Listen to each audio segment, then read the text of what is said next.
Let me finger your bum, King. Okay. Where did we leave off last time? We left off in a barn in a big shootout. Mm-hmm. We started last time on the trail to the farm, the Whimsy's farm. Followed the trail a little bit, watched the barn, see what was going on.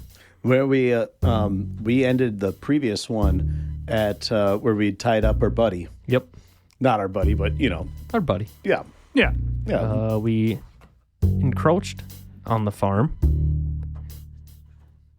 Somebody started shooting at the farm, drawing the Whimsy's attention. Tate heard from a building some muffled voices, which one of them we later found out was Creedmoor. Still not sure about the other one. We fired back at the Whimsies, who were firing at somebody else. Birdie mercilessly, or mercifully, however you want to take it, killed the Irish. Yep. Yeah, he did. Right through the throat. Was that me? Yeah, that was me. That was you. And then, we wound up the sheriff's deputy, Piles, I believe, is his name. He also was killed. A number of other thugs that were there. So, yeah, we have Creedmoor in a chair and some strangers out in the woods. And the last thing Creedmoor said was, don't worry, they're with me, or something like that. Yeah. And we also, Tate overheard the Irish talking to somebody who he thinks is a rival gang member but doesn't know. Because the Irish was mad about something that had happened recently, which the way it sounded like was about the shootout with a cart full of opium. Yeah. The way Birdie took that was, I believe he was talking to the sheriff, basically saying, we got to answer blood with blood. And the sheriff was like, calm down. Let's, not in town. But that's Birdie's assumption. He doesn't know that for a fact. Birdie also experienced a metaphysical and, CPM, paranormal and metaphysical phenomena. Preternatural. There we go. When he was on the wood line just outside the corn. And, I actually forget the details of that. I just know that he was visited by something. It basically locked him up, made him terrified, and Spooked him good. yeah. Let me see your notepad. I'll write what it said to you because it's short. Actually, you plug your ears. I'm going to tell the audience. Don't sing. It said, don't trust the crows. Yes, that's right. But Birdie shared that with Tate. Oh, yeah. The apparition warned Birdie not to trust the crows. And then Clay was like, well, what's wrong with the crows? Mm-hmm. Clay is way more manly than that, but what's wrong with the crows? Not that manly. Just gotta find a medium. Well, and what did Clay say to that? He had there was a short exchange before Creedmoor said, yeah, to the fire coming from the tree line. You'll have to listen to episode 13 and find out. Dang. Because I don't remember. Well, he was saying, Birdie was saying that, like, oh, well, crows have been a bad thing for me historically, and then Clay was kind of saying something different. That was 2 weeks ago. I don't Do you remember what I remember what he had for said? lunch. Yeah, I mean, it wasn't a long exchange. It just kind of was, yeah, somebody told me not to trust the crows. And then Clay was like, really? Why? Crows seem good to me. And then you were like, well, in my experience. Anyways, this will all get cut out because that's a super long recap. Well, but it's good. I mean, a lot has happened. Yeah. Oh, yeah. And it's also good to get some like theories out because I'm sure the audience wants to hear as much as I want to hear. What are you guys thinking is happening right now? Or whatnot. But that's where we left off. Creedmoor had just said, yeah. So there's multiple people dead, shot, moaning in pain and agony. You're in the barn. Deputy Piles is down. Creedmoor is stood up, real beaten, one of his eyes swollen shut. There's the smell of gunpowder in the air. What do you guys say? Well, I would say you're a sight for sore eyes, but looks like you already got the sore eye. So Tate's kind of hunkering, getting cover. Well, the last thing you guys had said was, what do you mean? Yeah, I know. Yeah. Tate would have said that while he was getting cover. Somewhere inside of the barn. Do you think there's more of them out here? Someone was shooting from that tree line. Yes, it's fine. The hell does that mean, Creedmoor? He brushes off the dirt and like rubs his wrists. Don't worry about that. Let's in the shed over there is Edgar Shelnick. I believe the three of us were looking for him. that is correct. Yeah. I'm still worried about the one shooting lead our way, though. Well, don't. Watch. And Creedmoor walks out into the open, puts both his hands in the air, kind of spins around a little bit, and then puts one hand behind his back and one in front, and then bows in the direction the gunshots were coming from. He puts a big thumbs up. Tate's going to try to scope down range towards that and see if he can't make out anything. Roll a check for it. Spot hidden? Yeah, unless you have something else. No, but this character sheet isn't updated for some reason. While Tate's assessing, hey, pointing your rifle down range like that, whoever was out there in that woodline had a pretty good shot, so might be playing with fire there. Creedmoor's walking toward the shed. Let me tell you something, Special Agent. If he wanted you dead, you'd be by now. Then he walks into the shed. 63 under 67. 63? Yes. Under. Clay is looking down the scope of his rifle toward the tree line. It's dark. It is really late in the night or early in the morning at this point in time. There is the moon and the stars with the occasional cloud floating over, looking into the darkness of the forest and scanning it. How long does he do that for? As long as probably a few seconds longer than what Creedmoor walked out and did his bow thing. He sees some movement and he looks at it. Might have been a squirrel, a bat. Hard to tell. He would pull the rifle back in. Didn't know you were a man of friends in parts like these. He's in the shed. Well, you don't get very far in this line of work if you don't have friends. Birdie's going to walk with him over to the shed. Actually, scratch that. Birdie is going to walk around. He's still got his pistol out. He's slung the rifle and now he's got his pistol out. And he's going to just check on everybody that was shooting. How's his shoulder feeling after pulling that trigger back? He ain't no slouch. It might be sore later, but right now he's fine. And both of you did take some damage in that fight. Mm-hmm. I think Birdie had taken some like wood fragment, some like splinters. Birdie has 12 out of 14 hit points. Okay. And then I know Tate had taken a grazing blow to the shoulder. He's down 2. Okay. The two agents, the agent and the marshal, walk up to the shed. Creedmoor is pulling the gag out of the guy's mouth. He looks dirty, ragged, less beaten than Creedmoor. Yeah, I don't suppose one of you would have a knife. Birdie will pull his knife out. As the guy on the ground, who is presumably Edgar, thanks. Oh, man. All right, hold still now real quick. Get you up. Yeah. A little tender there, yeah. Oh. Creedmoor turns his back and walks toward the door of the shed. He pulls out a cigarette. The pack is mushed up, but he pulls out the best looking cigarette and lights it.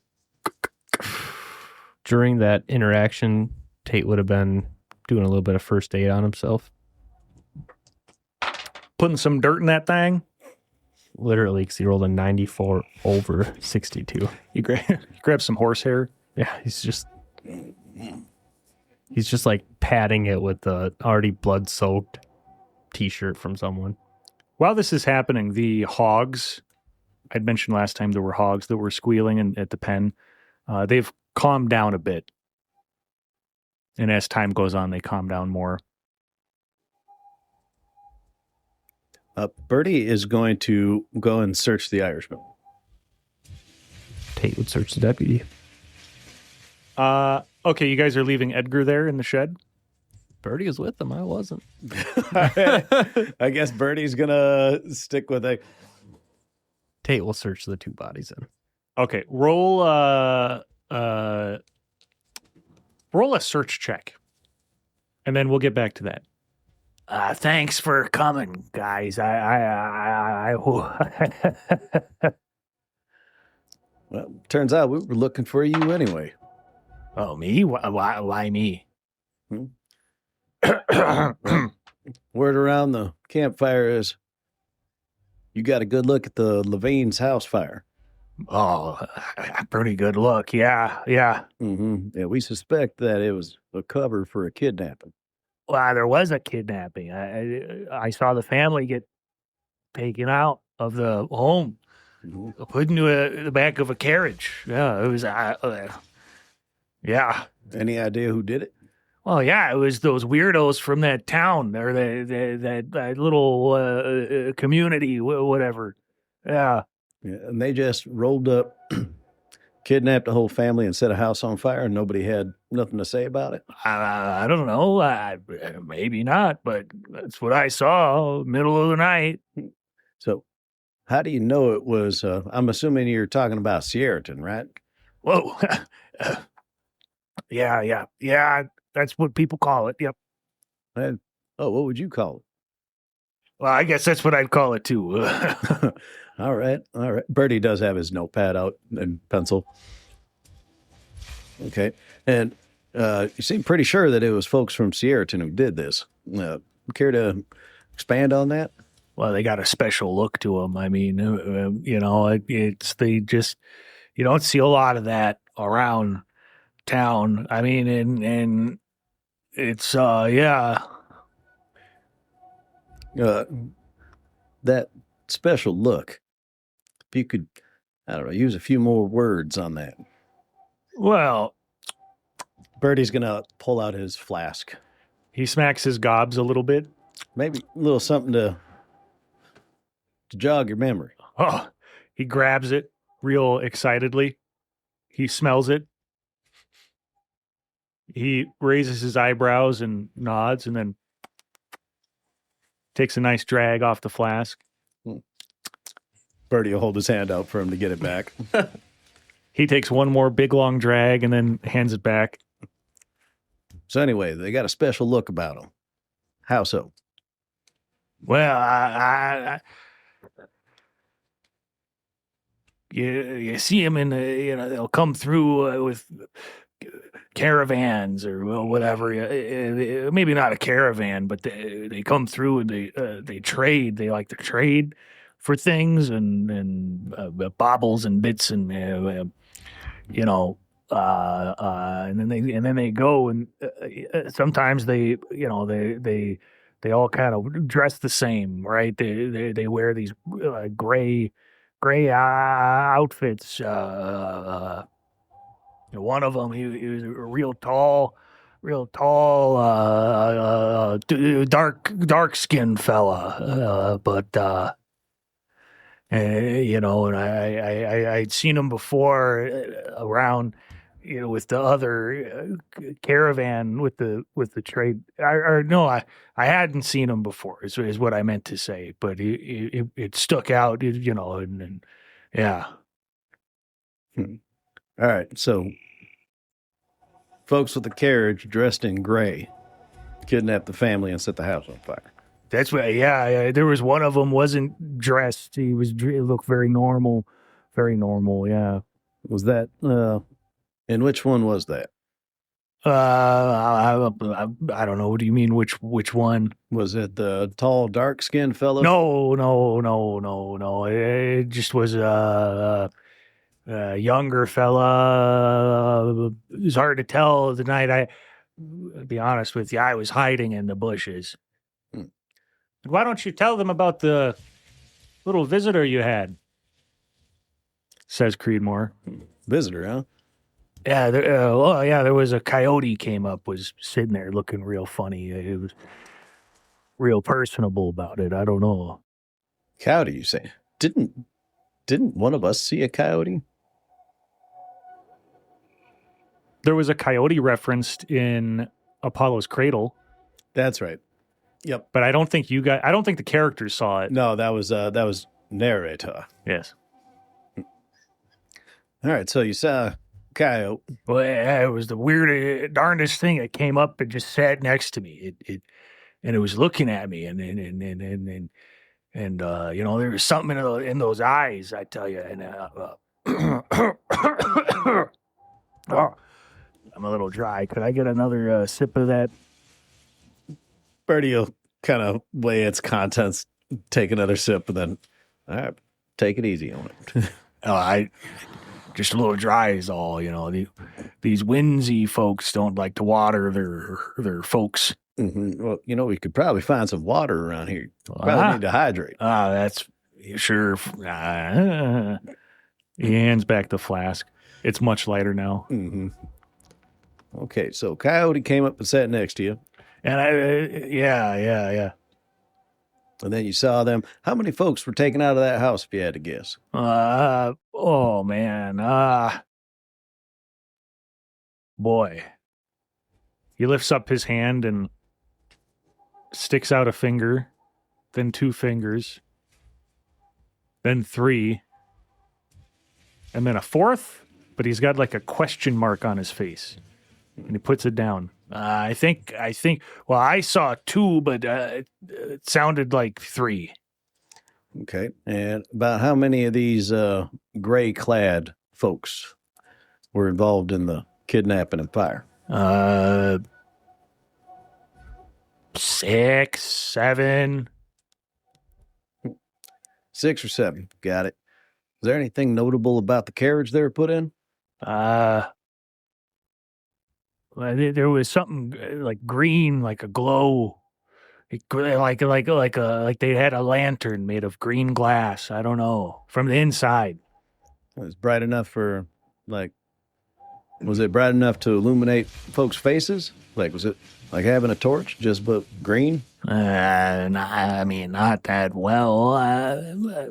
Noticeable. It was dull. It was dim. Yeah. All right. So how'd you wind up in the kind hands of these folks here? Well,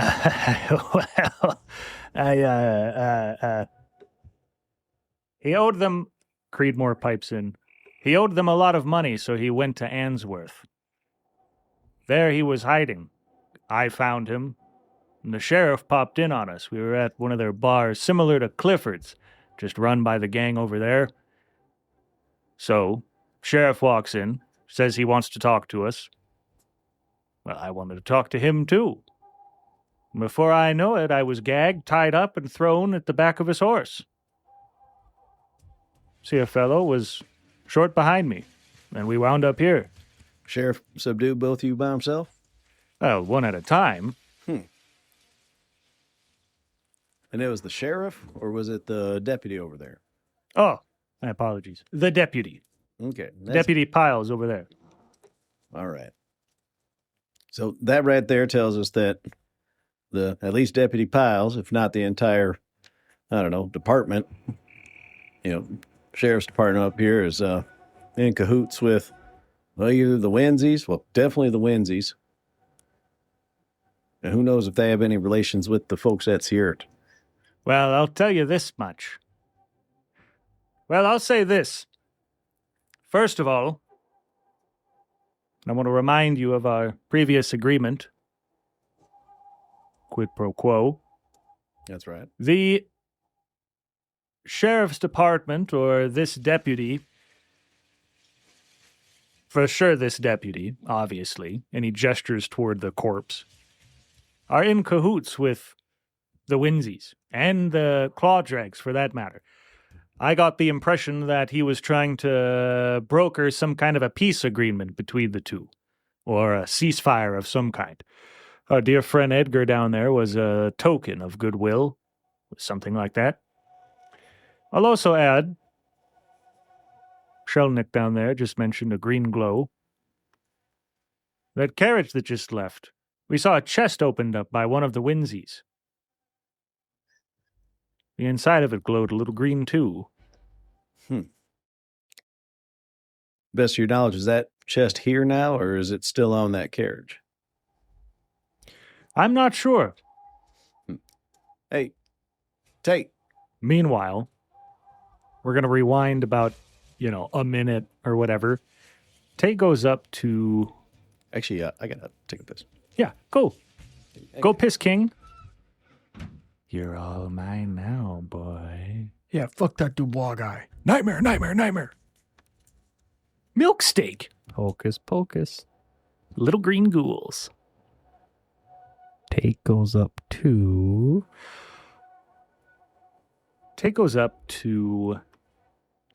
Deputy Piles. Pats him down, looks him over. Inside his pockets, you find the typical things. Pocket full of bullets for the revolver that's now sitting on the dirt. You find his badge. You find a wallet. It's got a little bit of cash in it. Some identification, some other paperwork. You also find a little bag, little leather pouch. That's what you find on him. what's inside the pouch. He would open it up and probably dump it on a hard surface. As soon as he opens it, he sees 3 more green, glowing stones. He's going to take one of them out, put it in his breast pocket, and then put the little baggie in his backpack.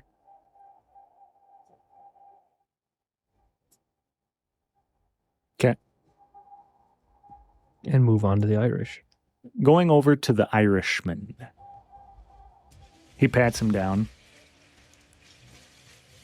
He finds a big wad of cash. You find 1,000 US dollars, which in today's currency would be $34,000 and change.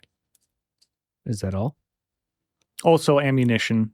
He has a revolver on the inside, like a shoulder holster, and then also a derringer in his ankle, He's going to pocket that Derringer.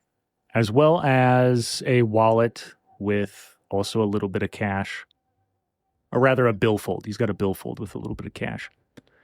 He also has a small notebook, like a flip notebook. Going through it, it seems like a type of record keeping that's written in a code where it's like point A to point B received X 300. like that type of stuff. So he would, as he's going through this stuff, pocket the wad of cash, pocket the Derringer, and grab the notebook.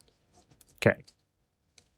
And about then, And then he would begin searching the barn, cabinets, chests, whatever, looking for green gems, mainly booze.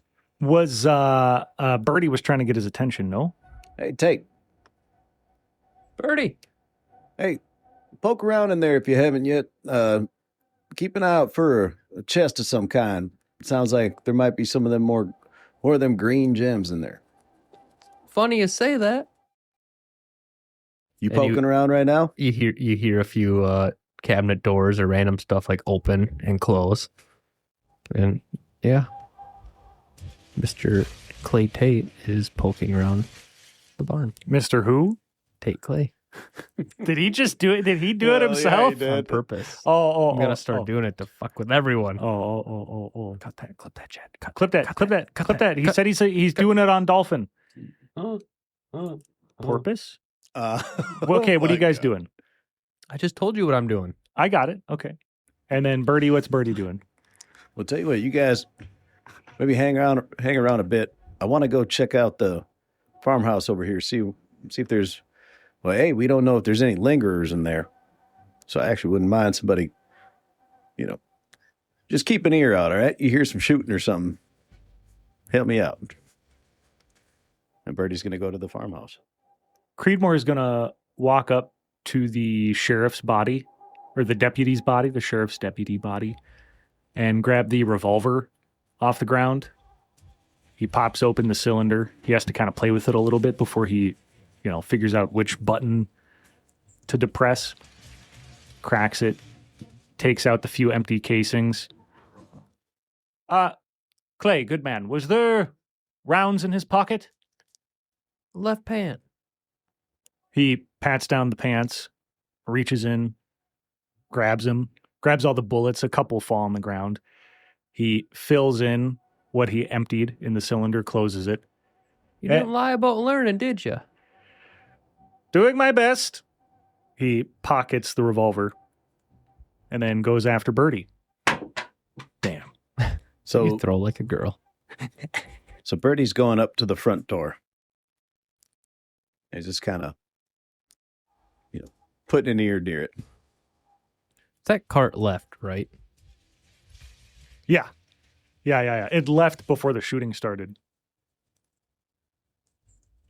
Birdie steps onto the porch. The wood creaks beneath him. Creedmoor lazily steps up behind him. You hear from inside, "We don't want any trouble. Please leave." Well, we can't leave yet. We don't know who you are. I have my family in here. We're not fighting. All right. Well, I'm going to come in and I'm going to want to see some hands, okay? Want all you and your family, I want everybody to have their hands up. The door's locked. Please leave. Oh, we're coming in, okay? We're coming in. No ifs, ands, or buts about it. We can do this the hard way or the easy way. This is my property, and I do not welcome you here. Your property just had a massive crime scene occur on its stoop, so And what are you, the sheriff? I'm a U.S. Marshal. Oh, sure. Why don't you hold up that badge to the window? Real quick, smooth like. Birdie's going to do just that. Well, I'll be damned. That's right. Now, we ain't here to hurt your family, all right? But we do got to search the premises. All right, there's children here, so Just make certain everybody's got their hands up. You come unlock this door so I don't bust it down. All right? Rather not leave you with that to do. go unlock that door. You hear, Okay. Now, everybody's going to stand up in the center of the room with their hands up, right? yeah, Okay. Now, there's more of us out here, okay? So any funny business, we're going to go from kind to not kind. we saw the whole thing. Yeah. Birdie's gonna open up the door, pistol drawn, and he's gonna step in. What moonlight there is creeps into the house through the door, through the cracks in the windows, the shades. There's an older looking man, an older looking woman, a couple young adults, and a few children. Now listen, we're not involved with any of this, okay? Not any more than we mean to be. Okay, well, why don't one of you guys... it's dark in here? Yeah. Okay. I want one of you and one of you only to find a lamp and get it lit in here, okay? We gotta brighten up this situation. Nice and easy. Okay, that's fine, says the older man. He walks over to a lantern, grabs a match out of a box of them, strikes it, lights the lantern. The room fills with a warm glow. It's a quaint-looking farmhouse. Okay, I see 6 of you here. Is there anybody else in the home? No, there's nobody else. Just us. Any other entrances? Well, there's a back door and yeah, that's it. All right, is that back door locked?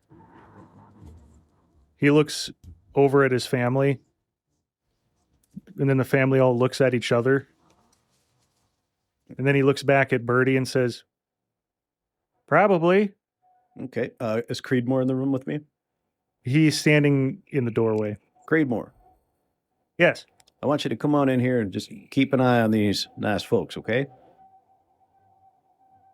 Okay. Yep. Sure. Just keep I want everybody to stay here. I just got to make certain there ain't no lingerers. All right, everybody. Stay put.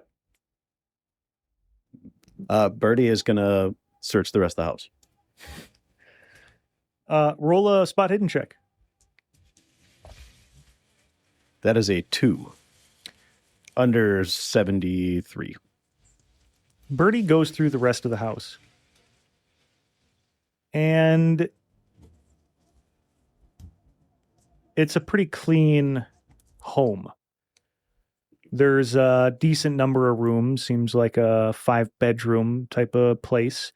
The kids probably all live together. One of the rooms is like a hobby area.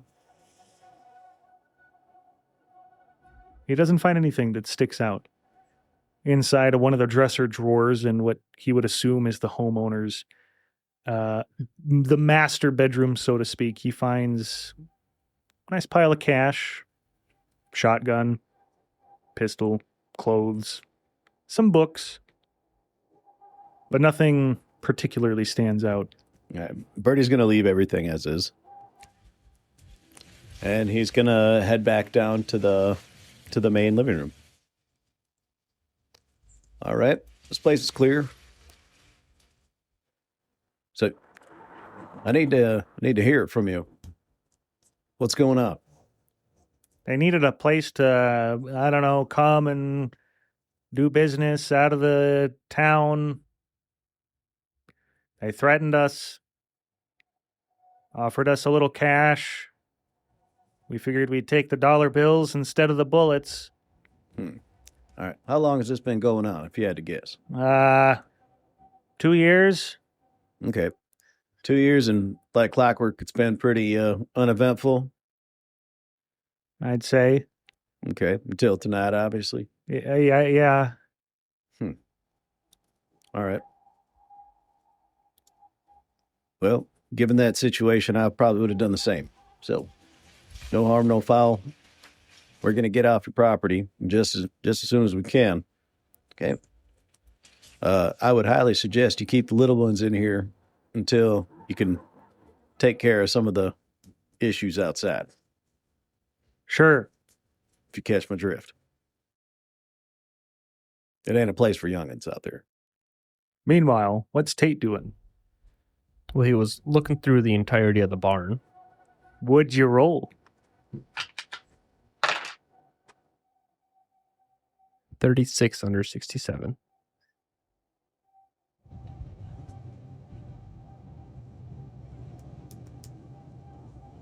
He notices a couple shovels. Looks like they were recently used. Otherwise, he finds the typical fixings of a barn.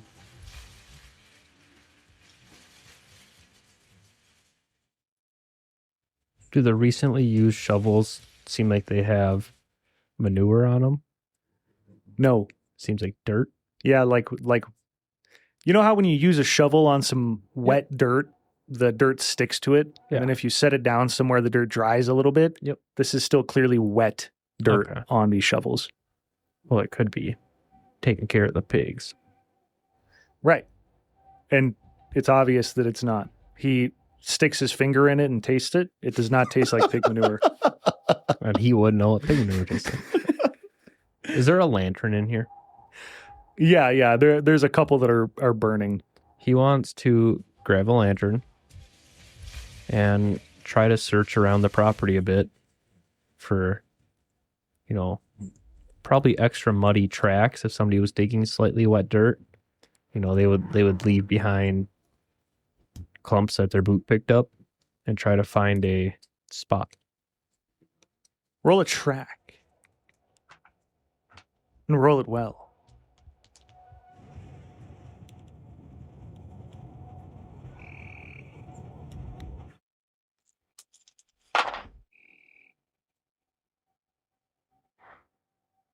$23 under 50. Success. What do I find? Birdie, plug your ears again. Don't Hang on, say I gotta pee. He's got to pee. Just kidding. Kidding. Okay. Clay finds a couple of boot tracks, a pair of them. They go out into the field, south side of the pig pen. He walks about 15, 25 yards, and he sees two small black eyes looking at him from the ground. When he gets close to it, it flutters off. Black bird.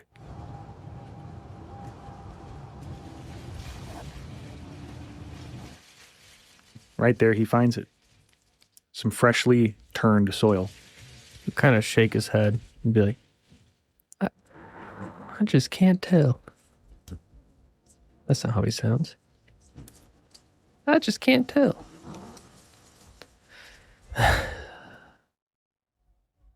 And he's going to go back, grab a shovel, then make his way to the spot and start digging.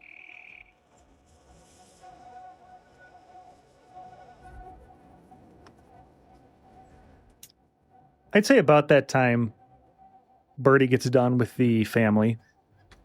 Unless he's got something else he wants to do. Nope. All right, Creedmoor, come with me. Folks, sorry for the intrusion and the mess outside.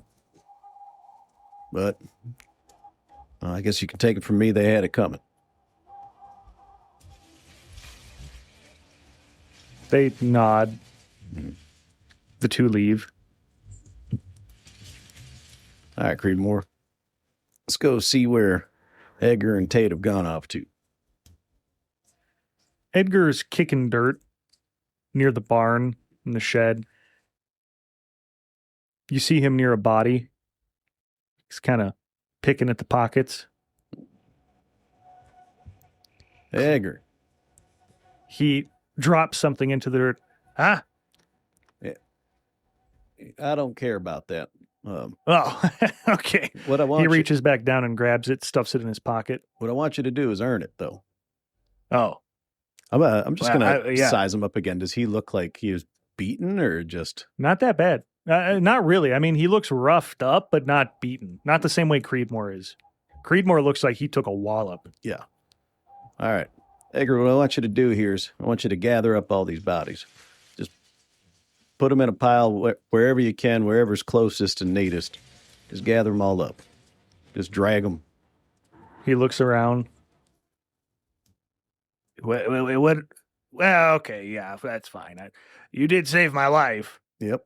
And this is a small way for you to repay that kindness. Yeah. And anything you find on them, well, I didn't see nothing. He lazily lifts up his left hand and proudly salutes at Birdie. Just don't hurt yourself or anyone else. Aye, aye, sir. Creedmoor, you look like you've taken a beating. Yeah. All right. So, tell me more of your tale. How'd you find yourself out in, what town was it again? Answorth. Yeah, Answorth. We were thinking about heading out there. But we waited to meet up with you. And, when you didn't show up, we started making different plans. Well, I appreciate that.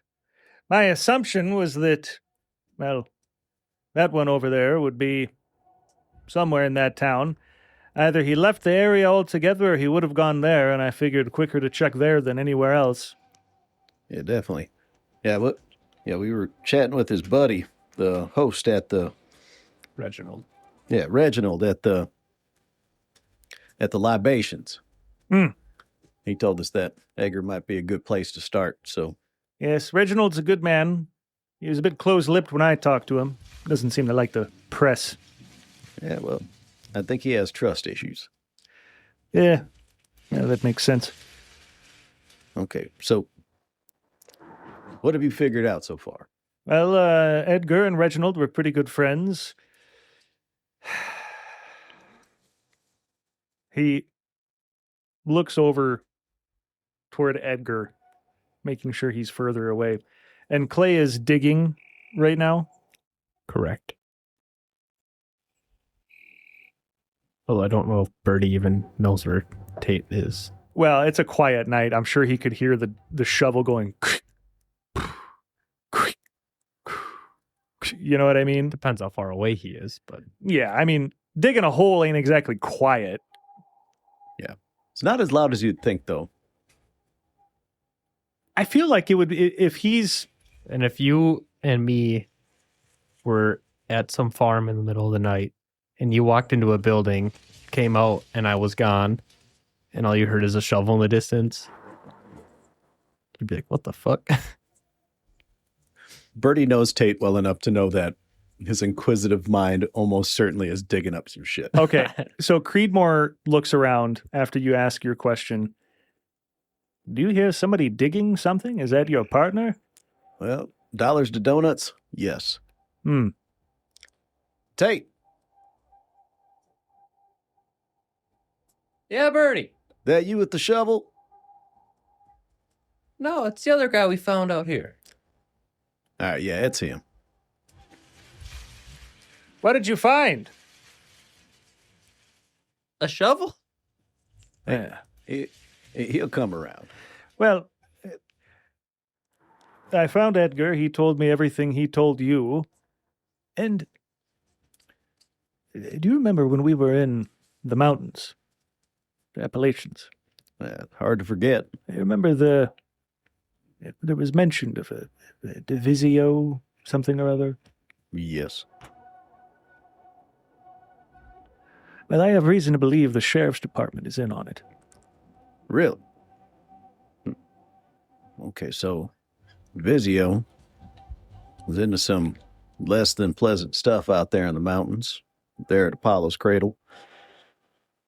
The sheriff's department's up here. That means Divizio's got bigger reach than I initially assumed. Seeing as how we're a good 1,800 miles away, I think. Sure. All right. And if you're wrong, it's a figure of speech. Yep. All right, so that's it. Well, they were looking into some weird hoodoo stuff over in Pennsylvania. So we got these we did agree quid pro quo. We got our hands on a green gem that has its own little subtle glow inside. Like the glow that Edgar saw. Exactly. Interesting. Mm-hmm. Yep, I can't help but feel that it's tied somehow to what's all going on out here. And you mentioned in Divizio, something tells me if they don't know about it, they're interested in it. Or if they're not already a part of it, they're interested in becoming a part of it. Well, if the sheriff's department is... Oh, yeah, that's right. If the sheriff's department's part of Divisio, we chatted with Alexander's Amazements, or Anderson's Amazement. I don't know, the jewelry store in the town, right? You know, all this alliteration kind of fogs my brain up a bit, but... Creedmoor smiles a little bit, but he's nodding, listening. Mm-hmm. We spoke with them, and it turns out that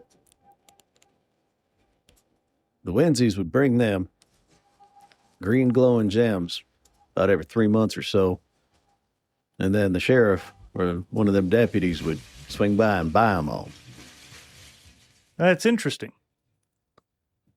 People from Sierraton come into town every 3 months or so for commerce. Edgar over there said that he saw people from Sierraton taking the Levines. Mm-hmm. Huh. And we found one of them green glowing gems in the Levine's house when we dug around it after the fire. Still had a bit of glow to it. Interesting. Do you still have it? We do. May I see it? It's on tape. I guess we go bug Tate. Yeah, he can... Yeah, let's go say hi to him, see what he's digging up. As they're walking? Yeah. So, yeah. You remember the things we saw out there in the mountains, I do. right? I don't know if you ever got a vibe or a feeling from them, but I sure did. And I'm getting a similar vibe out here. He lifts his lower lip, frowns a little bit, crinkles his eyebrows. I guess outside of the strangeness of it, I don't know if I feel the same. How do you mean? Hard to define. I don't know if I'd call it an emotion, a physical sense, psychological sense. I don't know. It's not really my area of expertise, but I don't know. Just sometimes there's a vibe of like, hey, man, everything's cool, right? And I know that it ain't just coming from nowhere. It's coming from somewhere. And other times it's like, hey, man, you're about to lose your skin if you don't do something. You know, kind of that fight or flight. Sure. Don't get me wrong. I've been around, you know, sketchy situations for, you know, a good chunk of my adult life. Hell, part of my childhood too. But there's a difference between, hey, man, I feel like somebody's pointing a rifle at me and what this was. They ain't the same. Beyond that, I can't explain it, except to say that, well, it's weird. Wait a minute. I just thought of something. And I don't know if we've completely got onto terms about our arrangement here. But you ain't going to write nothing about me or what I say in any of your papers. No, of course not. I mean that seriously. If this ain't a threat. I will not write a single word about Birdie Johnson Or Tate Clay. or Tate Clay. Yes. Okay. Or Clay Tate. They get up to the spot where they hear the sound, and they see some dirt come up from below. Clay is about 3 feet into the ground. Huh. Well, And shit. He can tell that this was recently filled back in. There's even a flat spot in the grass where the dirt would have been tossed, you know, into a pile. And as Birdie and Creedmoor get up to him, they hear ding as the shovel hits something solid. Real quick, Birdie. Edgar. Yeah. I found a spot for you to bring them all. Over there? Yeah, I know it's a bit farther. You can have the rest of my flask when you're done. What do you having them bring? The Winsies. Trying to get rid of them? We got a We got an innocent family in that house. Give them to the damn pigs. They'll be gone by daybreak. That ain't a half bad idea. Change of plan. Feed them to the pigs. That is a true fact. Yeah, they'll eat Pigs 'em. fucking... They can dig through like a foot of concrete in an hour with their nose. Looking They're over, wild. looking over at Edgar, you see him dragging somebody toward the hole, and then he looks over and he drops the legs and then he picks the legs back up and starts dragging them the other way. Are we? We're not on the same direction as the pig pen. It's like 20 yards, or what did I say? Like 40 yards south of the pig pen. So it's not a big divergence, but it is a different direction. So Tate Clay hits something hard. Feels like he found what he was looking for, what he was digging up. He keeps digging around the edges of it, trying to unveil, whatever it is. It's a chest. Be nice if one of y'all would have brought another shovel over. Yeah, that probably would have been nice, but we're right here now, huh? Well, you missed the X on the ground. Birdie's gonna get into the hole. Well, let's just see if we can't lift this up real quick. It's a 3 foot by 2 foot chest. I think we might be able to get it together. All right, I'll get on this side here. Birdie's gonna clear away a bit of the dirt. Look for a handle on the side of the chest. He finds one. 3 more catch. And Tate's gonna toss his shovel up towards him. The shovel comes up. Creedmoor reaches for it. He touches it with his hand, but it falls through, hits the ground. Ain't no thing. All right, Tate. On 3. 1, 2, 3. Yeah, kind of heavy. And that's where we'll end this episode. What's in the box? What's in the box? You should have told me it would only be another 15 seconds. I would have went pee and grabbed a beer.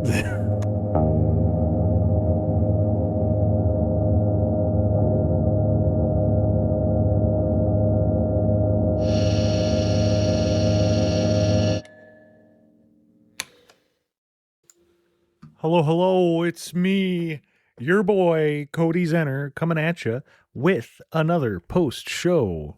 First off, thank you for listening. Number 2, thank you to our beautiful patrons. And number 3, thank you to everybody. I'll just say everybody. Everybody gets a thank you. I mean, you guys listen to the show, you spread the word of the show, you click like, you subscribe, you leave a comment, you leave a review, whatever. You hit the little share button and shoot it over to your freaking mom. I don't know. She already listens to the show. She told me. Nah, just kidding. But while I have you here, I want to just remind everybody, number 1, hey, we have a merch store. You already know what's in there because you're already down in the links down below clicking on it. Number 2, the patrons. Let me give a huge, beautiful, special thank you to our Patreon supporters. That is Glans Dilzig, Carter Garcia, Paul Davis, Steak, Totoro's Bang Bus. Thank you guys so much from the bottomless pit of my heart. And what else? Discord. We have Discord. Hop in the Discord. Check out the Discord. Say hi. Maybe let's go play Helldivers, dude. Oh, hold on. I got some tea. Whoa, 1 second. Okay, I got the tea. Isn't tea a beautiful thing? Anyway, I will. Is there anything I want to say? Oh, let me say this. I just finished the book Left Hand of Darkness by Ursula K. Le Guin. And let me tell you, very good book. I know a lot of people who are big nerds, right? Big, smart, beautiful nerds, and they don't read. And, reading is really, really good for you. It's really good for you. So, if you guys don't read, I'm going to encourage you to a little bit, okay? Because it's just a fantastic, beautiful thing. But, okay, so I just got done reading Left Hand of Darkness, Ursula K. Le Guin. Very, very famous science fiction novel. Very interesting. Very, very interesting. And it's like, I don't want to talk a whole bunch about it. I don't want to like try to sell it to you and then, spoil everything about the fucking book. But the fucking book's really good. Really interesting premise. It's something that, it touches on like male and female aspects of like humanity, and how that impacts culture and science and, society at large. It's really interesting. It's really, really well done. And it really makes you think. And I highly recommend it. I also recommend Project Hail Mary. I mean, that was one of my favorite books like ever, and they're making a movie about it. But I'm almost done with Wax and Wayne #1. It's the 4th Mistborn book. Fantastic trilogy. The first 3 books are fantastic. And they pick up, it's a second series 200 years later. That's, oh man, it is so good. I love it. I love it to pieces. So I recommend it. I recommend that. And then some friends and I are going to read Way of Kings, because I've heard that's a phenomenal read. I was reading Killing Commendatore earlier, and I got halfway through it and I just couldn't. It's one of those books where it's like, the author is just clearly a fucking perv. You know what I mean? He's a good author. Okay. All the writing is, technically very good and descriptive and everything. And there are interesting parts. But god damn, man, this dude's talking, the author of Killing Commendatore, like in the book, it's like the main character is like an artist and he paints on a hill and he's talking about his art and everything. And then all of a sudden, he gets a phone call from his mistress, and she just wants to have phone sex with him. And then they go bang in the backseat of a car, and it's like so. And then he just goes back to the house and continues thinking about art. And it's like, why? Why did we need that? I didn't need to hear about your toe-sucking adventure in the backseat of the fucking Volkswagen Beetle, dude. Gross. Get out of here. I don't like it. If you're in a creative field, dude, leave your fucking weird fetishes out of your shit, okay? It's like Tarantino. I fucking cannot stand that. It's like they say, hate the sinner. What is it? They say, hate the sin, love the sinner. Okay, I love the film. I hate the filmmaker. That fucking toe bullshit is fucking weird, man. Okay? Just saying. Sorry, I had to get that off my chest. Fucking god damn, dude. I don't want to see it. So, anyway, that's my post-show announcements and whatnot.